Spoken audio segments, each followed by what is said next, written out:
What's going on, YouTube? It is your boy Get This Nick, the Get This Nick gang. How we feeling? Guys, you already know the drill. If you're liking the video, you're liking the content, do all those things for man. Subscribe, hit the bell, whatever you want to do. Drop a comment, whatever. But as you can see, I got the girl Juicy Lucy behind me.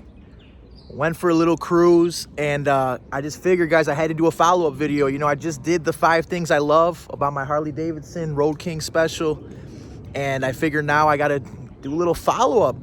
The 5 things I hate about the bike. I'll get more into that. I'll explain myself in a second, because we know, you guys know and I know, I do not hate this bike. I love the good old girl Juicy Lucy. I can't get enough of this.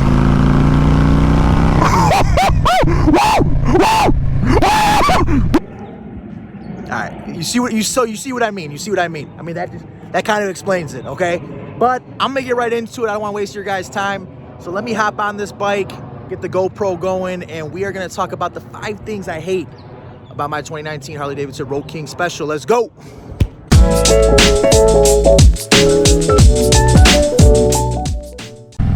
Alright guys, and just real quick before I get into it, I just wanted to say thank you guys that all showed support on the previous video to this one. You know, the 5 things I love about my Harley Davidson Road King Special. I think we actually hit it was like 500 views in the matter of like 2 or 3 days, 2.5, 3 days. And I know it doesn't sound like a lot, right? That does not sound like a lot at all. But for my channel, that's pretty good. That got a lot of traction very quickly. A lot of people commenting, dropping thumbs up, all that stuff. I guess you guys really liked that video, so I really appreciate that. Figured why not do the flip side of it and do this video. So let's just get right into it.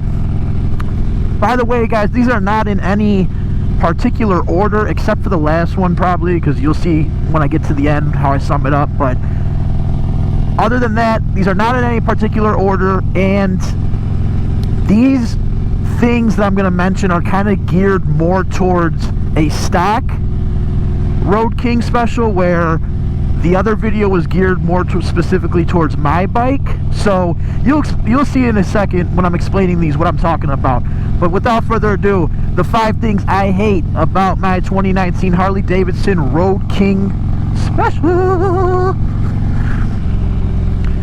So number 1, when you get these bikes from Harley Davidson, you know, this bike, the Road King, Harley Davidson Road King, is classified as I believe on their website it's the Grand American or America Touring. So this is supposed to be like the top of the line. I mean, not top of the line, but it's supposed to be up there with the big dogs from Harley Davidson, like the touring bikes that you buy from Harley and you spend some good money on it, and you could be able to hop on it, throw a leg over it, and take it, you know, through different states and go eat up miles with it and everything else. Like, it's supposed to be ready to go, fresh out the box, solid all-around touring motorcycle.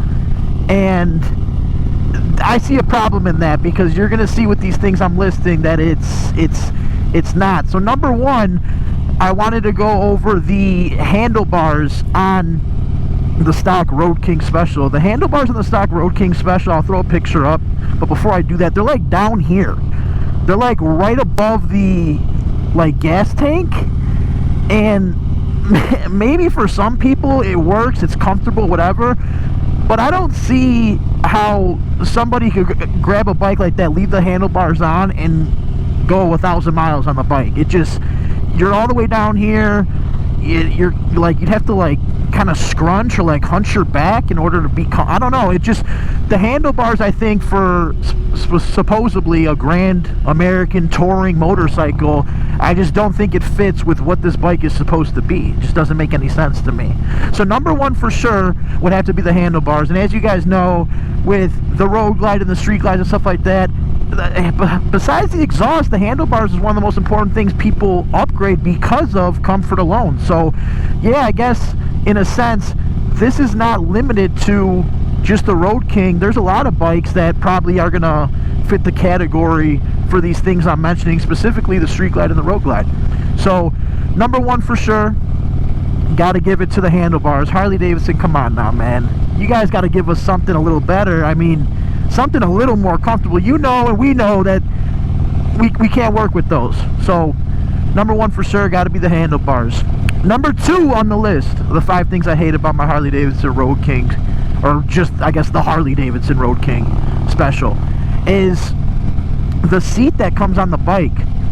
Now, I know this is subjective, and this is about, you know, opinion-based and everything like that, but the seat, yeah, it looks comfortable, and it looks, you know, plush and nice and everything, and when you first sit on it, or even on, like, smaller rides, you might sit on the seat and be like, oh, this is nice, whatever.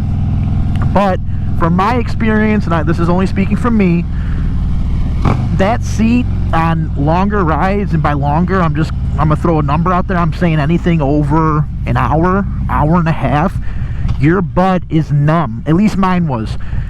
When we did that Starved Rock ride, and I'll post the little black card in the top right corner if you guys want to watch that video. That was from last year. Me and my girlfriend took a ride down to Starved Rock, and that was probably an hour and a half, 2-hour ride.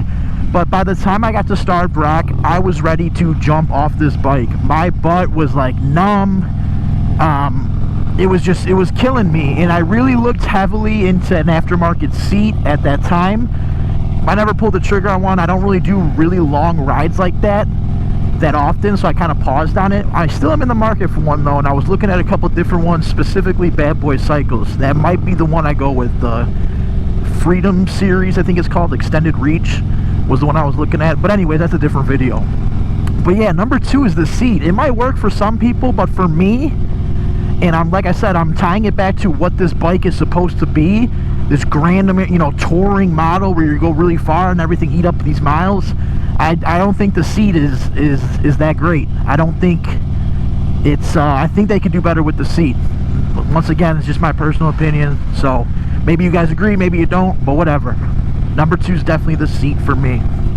Number 3 on this bike, and I don't understand this either. So we're in the topic here of, like I said, this is a lot of people are, the way Harley wants to sell this bike is for someone that's trying to go far, long distances on a motorcycle, right?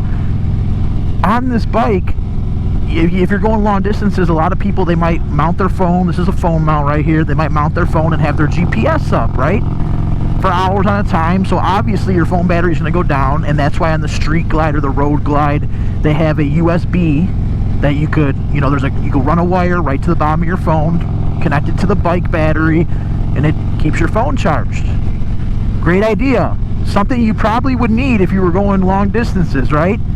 This bike just doesn't have it. Yes, you could do aftermarket stuff, but I'm just talking stock. When it comes from Harley Davidson, you don't have a USB that you could plug into your phone to power it. And the reason even more why I kind of see like a pretty big issue or problem with that is that Harley Davidson, some of their soft tail bikes and other models in their lineup that you're paying less money for and aren't even considered the Grand American Touring or whatever, they come with that.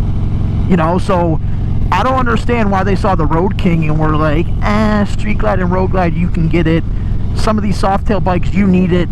The Road King, nah, you don't need it. Like, I just don't get that. I don't know what the thought process was behind it, but there should be the wiring already set up stock where they run it through the bike or whatever, and you could have your little iPhone plug-in so you could have power and charge your phone while you go on your long across America journey. But apparently, I don't know, they didn't want to do it, or they didn't want to do it. I don't know why they didn't do it. But yeah, so that is definitely number 3 for me. We need something to charge the phone on here. Like, come on, Harley, what do you got going on? Okay, so number 4 on the things I hate about the Harley Davidson Road King, guys, I have to give it up to the suspension. The suspension, Harley, the suspension you put on your touring models, it sucks. It's brutal. It is not good. You gotta change that.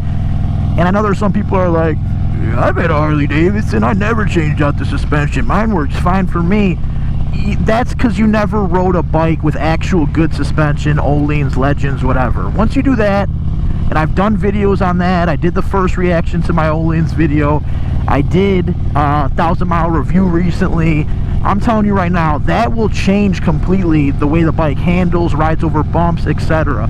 So number 4 for sure has to be suspension. I mean, stock, it's brutal. The suspension is no good.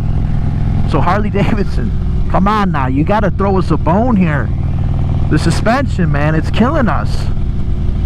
I'm 25 years old. Suspension's about to give me like back problems for life. And number 5, which if you don't really agree with me for the other things I just mentioned, I know you have to agree with me for this one. The price. Yes, the price. Like everyone complains about with Harley Davidson, but we keep buying them anyway.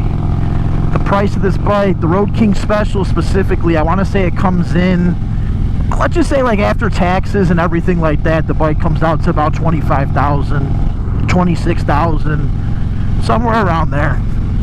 And the reason why I kept this one for last is because you see all the things I just mentioned on the bike.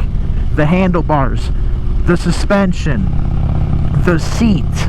You know, these are all big things that I feel like should come stock on a bike, especially when you're paying that kind of money. And then you got to look at it in this sense.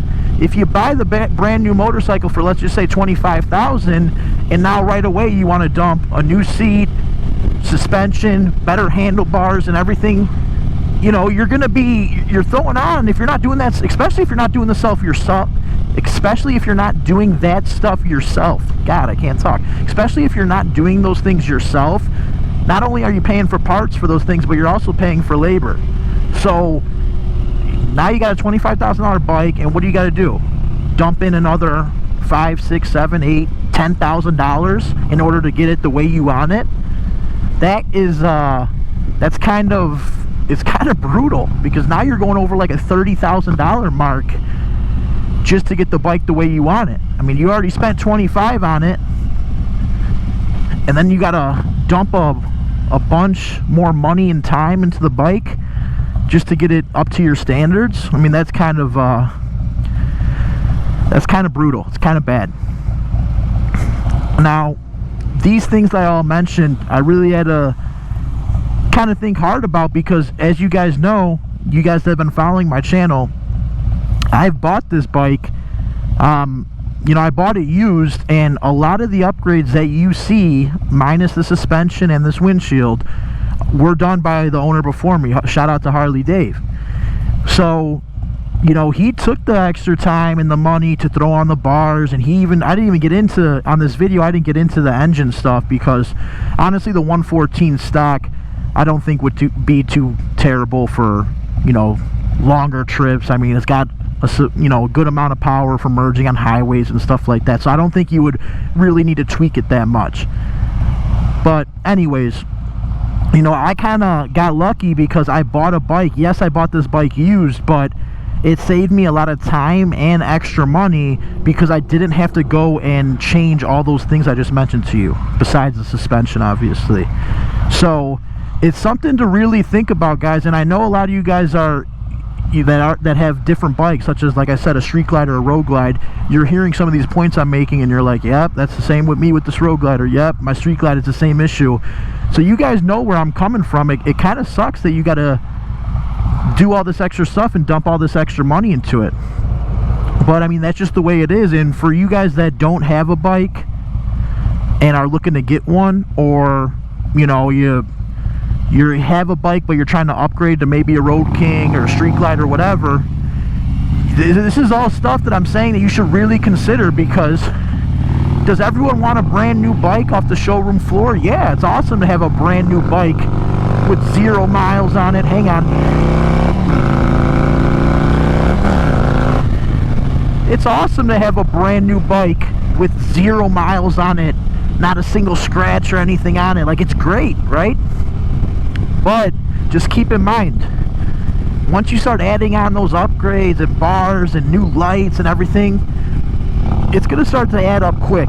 So if you're buying a bike, you're financing or whatever, I hope you have some money put away to, you know, do your upgrades, your tasteful upgrades that you want, because you're going to want to do them. Yes, there is a slim amount of people, a small amount of people that they buy a stock motorcycle off the showroom floor and they don't ever do anything to it. No slip-ons, no exhaust, no nothing. They ride it out the way it is. I get it. There's people like that. But if you're like me and the majority of the people, you at least want to throw on some, you know, LED lights on there. You want to do the handlebars or whatever. See what I'm saying? So, I don't know. Really, guys, think about it. Think about the points I'm making.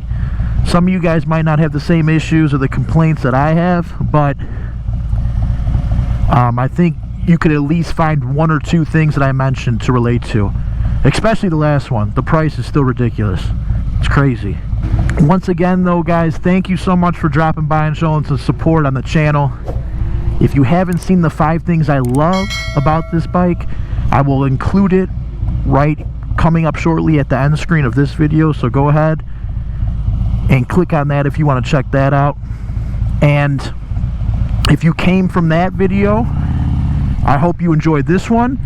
And if this video you're watching right now is the first one you're seeing, go check out that one about the 5 things I love, because I do love this bike.